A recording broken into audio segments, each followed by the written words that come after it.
Active listening has been scientifically proven to produce feel-good chemicals in the body and mind of the person speaking. In other words, simply by showing someone we are listening to them, making eye contact, mirroring body language, we can actually make them feel good, feel happy, content, validated. And so I love talking about active listening because it is literally the easiest way for advisors to create a memorable and positive and even referable experience for the client. What I want to talk about today is how advisors should be leveraging active listening in every single conversation to do a couple things. Number one, find out really important information that could be used to help you formulate questions, formulate agendas, and ultimately form deeper bonds with clients. You can only figure out this information if you're actively listening, which is the whole point.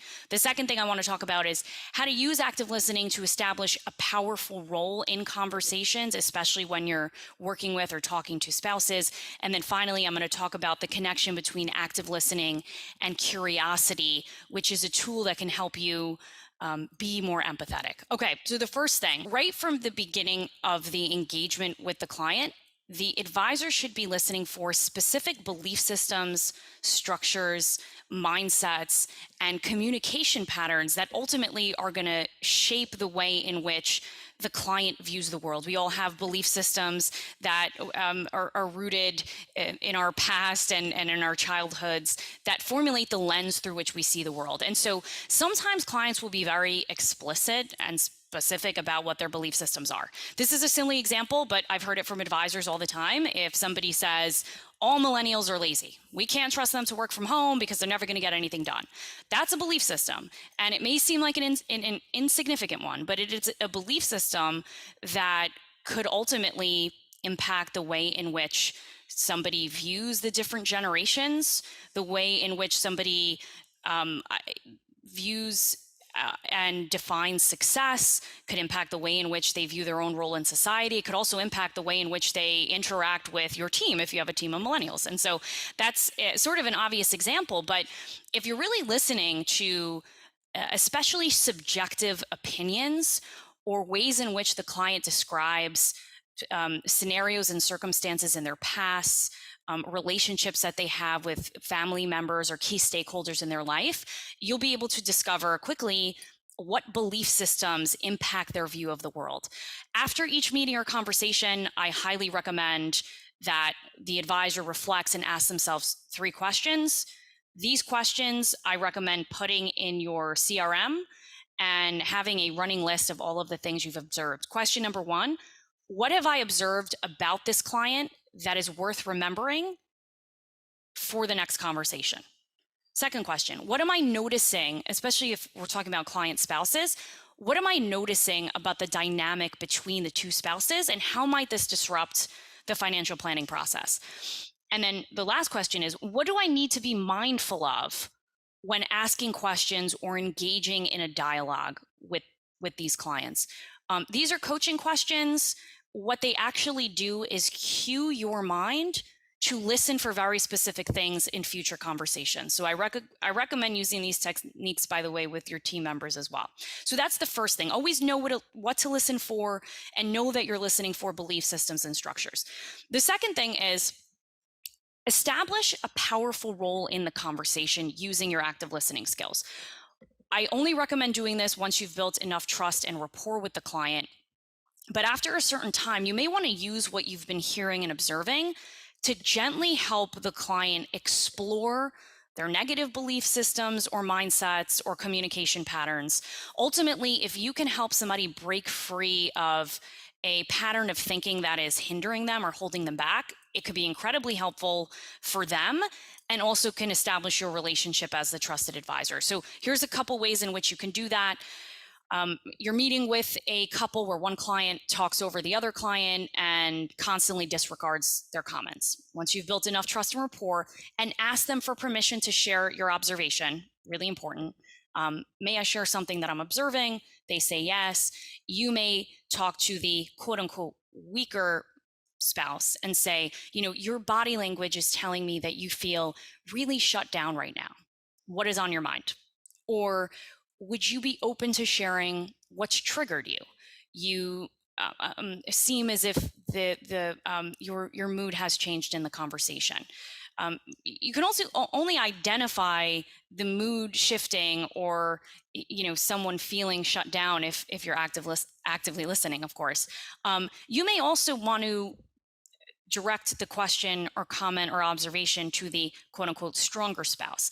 As an observer, it seems as if you're not fully hearing what your spouse is saying regarding this topic. And I want to give you the opportunity to share your observations and feelings about their comments after we've given them time to speak. So you're gently, through active listening skills, shifting the dynamic in the conversation. I'll give you another example. You may be meeting with a couple who's avoiding confrontation or unnecessary discussion. You may say, may I share an observation with you? I am hearing two totally different opinions and approaches on this topic, and it seems like there's something underlying this discussion. May I repeat back to you what I've heard? And then I'd like to ask some questions to help you address this at a deeper level, because there's something underpinning what's here. If you've built enough trust and rapport with the client and you're right about your observation because you're listening, this can unlock a really, really important discussion between your two clients. The last one I'll give you is if you're working with a client who tends to have a very negative or critical talk track about themselves, really important that you take space to point that out to the client, again, in a gentle way. I notice how hard you are on yourself, and how critical you are of yourself. And I want to take a moment to just recognize how much you've accomplished and how far you've come. And I'd love to hear from you. What is one thing you personally feel really proud of right now? A number of really powerful things can happen when you show that you're supporting somebody and then give them space to practice being positive about themselves. Okay, so you're knowing what to listen for, you're listening for belief systems and structures, you are playing a powerful role in conversations when appropriate, and then finally, you're using your active listening skills to always be curious. Curiosity without bias or preconceived judgment is a skill that should be leveraged every single day. Being curious can help you formulate questions when you feel stuck in a conversation.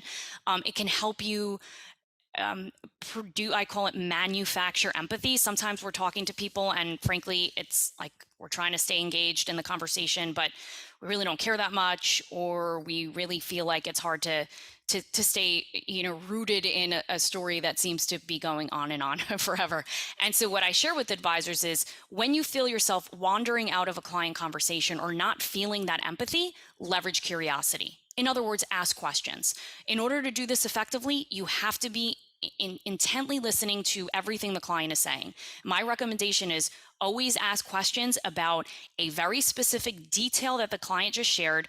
This is incredibly powerful if the client is sharing a positive story with you and they're happy, they're telling you about their vacation, they're telling you about something that happened, and you sort of want to get to the agenda. Lean on curiosity. Ask a very specific detail about the vacation, about the neighbor that they just mentioned who they were golfing with, or whatever it is. The other thing I'll say about curiosity is that if a client is sharing something upsetting or sad, rather than expressing sympathy and moving on, use curiosity to manufacture empathy. So client shares something sudden and tragic that happened.